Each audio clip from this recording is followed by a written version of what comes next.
এখন গেছে জুতা ছিঁড়ে, এখন আমি আর মা যাবো কি করে বাড়ি। এখন কাটলো কিভাবে কি জানি। আমি হয়ে গেছি রেডি, আর রেডি হয়ে আমি কোথায় যাচ্ছি? যাচ্ছি হচ্ছে একটা পুজো বাড়িতে। তো পুজো বাড়িতে যাচ্ছি, তো কে কে যাচ্ছি? আমি, মা আর কাকিমা। বাকিরা কেউ যাবে না, শুধু আমি, মা, কাকিমাই যাচ্ছি। কই যাও? আজকে মনে হয় আমি 100 বার আয়না দেখে ফেলেছি। কেন লাগতেছে না মনে হচ্ছে আচ্ছা আমার সবাই আজকে আমি এইভাবে কথা বলি। হ্যাঁ কেন? চুল দে দে চুলে অন যাইতেছো কই? তো আমরা যাচ্ছি হচ্ছে একটা পুজো বাড়িতে। তো আমিও রেডি হয়ে গেছি, লাল টাল পরে নিয়েছি, একদম পুজো বাড়ি। আর আমি, মা, কাকিমা যাচ্ছি, ওরা কেউ যাচ্ছে না, ওরা সবাই কাজে ব্যস্ত। তাই আমরা তিনজন আমরাও যাব। আমরা আরেকজন। তো মাকে একটু দেখিয়ে দাও, মাকে কেমন লাগছে? সারছে তুমি এত সাজাবে যেন শুকরি তোমরা কি বিয়ে যাইতেছো? তোমরা দেখতেছো পূজার এত সাজানো তো কোনো দরকার নাই। কিতে দেখতো আসলে তো পুরা কি সাজ সাজ এটা রিসেপশন। ঠিক আছে যাও আমরা ফটো তাই না, আমরা ওখানে যাইতেছি। যাও ওইসব তো আর কতবার এনে সামনে যাবা? দেখতেও দেয় না। দেখছি যাও ফাইন লাগবে। মা তোমার ওই ফোনটা নেওয়ার মানেটা কি? মায়ের এই ফোনে কিন্তু কোনো কাজ হবে না, খালি ফ্যাশন দেখাতে নিয়েছে। টর্চ তাহলে আমার ফোনটা আরেকজন না, আমি তো আবার আইফোনটা নিব না। হ্যাঁ ঠিক আছে। তো এদিকে দেখছো আমরা বেরিয়ে পড়েছি, আর এটা হচ্ছে আমাদের মেলাঘরের কালীবাড়ি। আর এদিকে আমরা ঠাকুর প্রণাম করে বসে পড়েছি প্রসাদ খাওয়ার ওখানে। আর এখানে আমাকে দিয়ে দিয়েছে প্রথমেই প্রসাদ, তারপরে এইদিকে দেখো কাকু সার্ভ করছে, তাই ভাবলাম একটু ভিডিও করি, কাকুকে একটু দেখাই যে কাকু আমাদেরকে থালা গ্লাস সব কিছু দিচ্ছে। আর এই দিকে হচ্ছে খাওয়া আমাদের শেষ প্রসাদ। এরপরে মারা তো পান খাবেই, পান ছাড়া তো চলবে না, তাই তারা পান টান খেয়ে নিল। এখন আমি আর মা যাবো কি করে বাড়ি। মানে মা আমার জুতোটা পরেছিল, আমি হাঁটতে পারছিলাম না দেখে, মা পরাতে জুতা ছিঁড়ে গেছে। এখন আমরা জুতো এক্সচেঞ্জ করছি।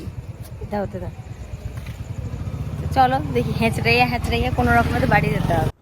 এই তো জুতাটা ছিঁড়ে গেছে, এবার জুতাটা কিভাবে খালি পায়ে তো আর বাড়ি যাওয়া যায় না, তো জুতোটাকে আমি হ্যাঁচড়ে নিয়ে যাচ্ছি। এদিকে দেখতেই পাচ্ছ অর্ধেক তো জুতো খুলেই যাচ্ছে, দাঁড়িয়ে যাচ্ছে রাস্তাতে, মানে খুবই বাজে অবস্থা একটা হয়ে গেছিলো আমার। আর এদিকে মা ভাবছে যে না এইভাবে তো বেচারি হাঁটতে পারবে না, তাই দেখি সেফটি পিন ঢুকিয়ে যদি হয়, তো সেফটি পিন ঢুকিয়েও তো হচ্ছে না। কি নাম বলো? তোমার কি নাম বলো? উজ্জ্বভূমিক বলো। তুই আমাকে দেখে চলে এসছো? কি ব্যাপার, আমি খোঁড়াচ্ছি কেন? তো চলে এসেছি বাবুর দোকানের সামনে, এই দেখো লক্ষ্মী মাতা ফল ভান্ডার। তো বাবুর দোকানে তো চলে এসেছি, কিন্তু অবস্থা খুবই খারাপ, জুতো ছিঁড়ে গিয়ে অবস্থা খুবই খারাপ। তোমাদের দাদাকে ফোন করেছি যে আমাকে নিতে আসো, আর এই হচ্ছে সবাই দাঁড়িয়ে আছে এখানে।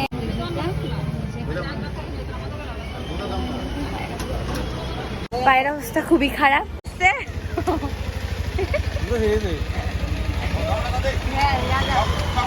আর কি করা যাবে, জুতো তো ছিঁড়ে গেছে, জুতোটা ফেলে দিয়ে চলে যেতে হবে। তো বাইকে করে চলে যাচ্ছি, আমার খারাপ লাগছে, ও আবার আমাকে নিতে আসলো, কিন্তু কিছু করার ছিল না আমার। তো ফাইনালি চলে এসেছি বাড়ি। এই কথাটা সুদেশ না কইলে, কারণ আমি কইছি কারণ সুদেশ এখানে উফ আফ করতেছে। কি বেশি লাগছে? জুতা পরলে, নতুন জুতা পরলে অনেক সময় এরকম হয়। তো তোমার তো পুরান জুতা, তোমার এটা এরকম হয়েছে কি? 1 বছর না 2 বছরের জুতা। তাহলে এখন কাটলো কিভাবে? কি জানি। উফ আরে দেখাও না কি হয়েছে। না এত অত না, দেখান ঠিক না। ঠিক আছে তো আমরা চলে এসেছি, মানে আমি চলে এসেছি আগেই, যেহেতু আমি হাঁটতে আর পারছিলামই না, তার মধ্যে আমার জুতো ছিঁড়ে গেছে, যেটা তোমরা ব্লগে দেখতেই পাবে। তো অনেক কিছু হয়ে গেছে, জুতো নিয়ে অনেক কাণ্ড করে ফেলেছি, কিন্তু কোনো লাভ হয়নি। শেষকালে তোমাদের দাদাকে ফোন করতে হলো যে আমাকে নিয়ে যাও। আর মা আর কাকিমা ওরা আসছে, ওরা হেঁটে আসছে। আমার খারাপও লাগছিল ওদেরকে ছেড়ে আসতে, বাট আমি তো কিছু করার নেই। যাই হোক, এই ব্লগটা তোমাদের কেমন লাগলো অবশ্যই সবাই কমেন্ট করো। আর এখন আর কথা বলবো না, লাইক করো, শেয়ার করো, সাবস্ক্রাইব করো। Tata bye bye.